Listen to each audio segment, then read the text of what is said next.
Hello everyone. So, through this video, we are going to start our second part of our chapter Power Sharing, and our second part is Majoritarianism in Sri Lanka. Now, इससे पहले की video में हमने देखा था कि किस तरह से श्रीलंका और बेल्जियम की पॉपुलेशन मेजॉरिटी और माइनॉरिटी में डिवाइडेड है, और अगर आपने वो वीडियो नहीं देखा है तो उसका लिंक नीचे डिस्क्रिप्शन बॉक्स में है, तो आप वहाँ जाइए और फर्स्ट जो पार्ट है उसको भी देखिए। नाउ इस वीडियो में हम देखेंगे कि मेजॉरिटिज्म जो है वो किस तरह से फॉलो किया गया इस कंट्री में, और यहाँ की जो गवर्नमेंट है उसने किस तरह से इस सिचुएशन को हैंडल किया या नहीं किया, ये भी जानेंगे। So let's start. So before we start, as you know, हर एक वीडियो के लास्ट में आपसे पूछती हूँ मैं question, so be ready for the question. Okay, so our first is your majoritism. So before move on, it is very important to know the meaning of majoritarianism. So it is a belief that the majority community should be able to rule a country in whichever way it wants by disregarding the wishes and needs of the minority. It means that it is a belief, एक belief है, ये सोचना है कि जो भी majority में जो भी कम्युनिटी होती है वो कंट्री को रूल करेगी और साथ ही साथ लॉज बनाएगी सबके लिए, चाहे उसमें किसी की विशेज़ जो हैं, उनकी इच्छाएं जो हैं वो डिसएग्री करें वो लोग या डिसरिगार्ड करें, या फिर जो माइनॉरिटी की जो नीड्स हैं, जो बिलीफ हैं, उसको डिसरिगार्ड करें। लेकिन यहाँ पे चलती सिर्फ मेजॉरिटिज्म की ही है, जो मेजॉरिटी में कम्युनिटी होती है सिर्फ उन्हीं की बातों को माना जाता है। Now, Sri Lanka became independent country in 1948. It means just after India. जैसे ही इंडिया 1947 में आज़ाद हुआ, उसी के एक साल बाद जो श्रीलंका है वो भी 1948 में आज़ाद हो गई। And after that independence only, they immediately adopted measure to impose Sinhala supremacy. और आज़ाद होने के जस्ट बाद ही उन्होंने वहाँ पर सिन्हाला सुप्रीमेसी इम्पोज करना स्टार्ट कर दिया, क्योंकि जो लड़ाई हुई थी और जो इंडिपेंडेंस इनको मिली उसमें ज़्यादा जो हाथ था, जो ज़्यादा कंट्रीब्यूशन था वो सिन्हालास का था। तो इसलिए सिन्हालास ने सोचा कि अपनी सुप्रीमेसी को इम्पोज किया जाए माइनॉरिटी के ऊपर। Then the leader of the Sinhala community sought to secure dominance over government by virtue of their majority, and as a result the democratically elected government adopted a series of majoritarianism measures to establish Sinhala supremacy. Now what step they have taken, क्या क्या steps उन्होंने लिए सिन्हाला को supremacy power बनाने के लिए। So the steps are democratically elected government, Sinhala community dominated the ministers, यानी कि जो गवर्नमेंट थी वो सिन्हाला की जो गवर्नमेंट थी उसको बना दिया गया। Then it made Sinhala is the official language of the country by the act 1956, and in this they totally ignored Tamilian. अब 1956 में एक एक्ट पास हुआ जिसके थ्रू और जिसके तहत जो सिन्हालीज थे, जो सिन्हाली था, जो सिन्हाला था वो ऑफिशियल लैंग्वेज बना दिया गया, और इसके साथ ही साथ जो तमिलियंस थे उनको टोटली इग्नोर कर दिया गया। It made a preferential policy to favour Sinhala speaking people, और साथ ही साथ बहुत सारी पॉलिसीज़ भी बनाई गई जो कि पूरी की पूरी तरह से सिन्हाला के फेवर में थी। लाइक जितने भी गवर्नमेंट जॉब्स होती थी या जितने भी एजुकेशनल इंस्टीट्यूशंस होते थे, वहाँ पे जो फेवर जो मिलता था, जो प्रेफरेंस जो दी जाती थी, वो सिन्हाली स्पीकिंग और सिन्हाला स्पीकिंग पीपल को दी जाती थी। And last is that it promoted and protected Buddhism. इन्होंने क्या किया हमें पता है, क्योंकि हमने पहले अपनी वीडियो में देखा था, जो श्रीलंका है और श्रीलंका में जो सिन्हाली लोग हैं वो बुद्धिज़्म रिलीजन को फॉलो करते हैं। तो जो इनका कॉन्स्टिट्यूशन बना था उसमें first of all official language Sinhala रहेगी, ये मेंशन था।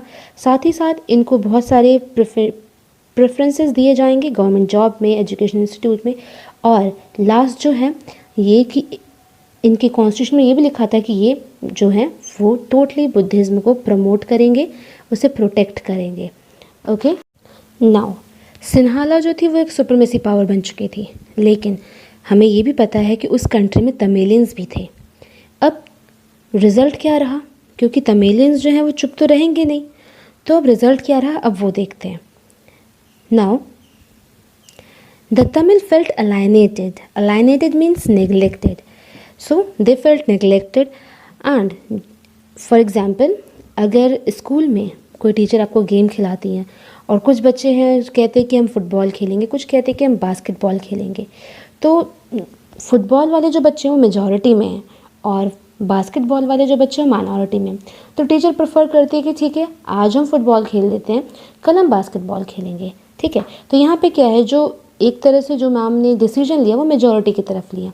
ठीक, तो यानी कि मेजॉरिटिज्म. तो सेम वही चीज़ हो गई कि Tamil felt alienated, they totally felt neglected because no respect or recognition was given to their language, culture and religion.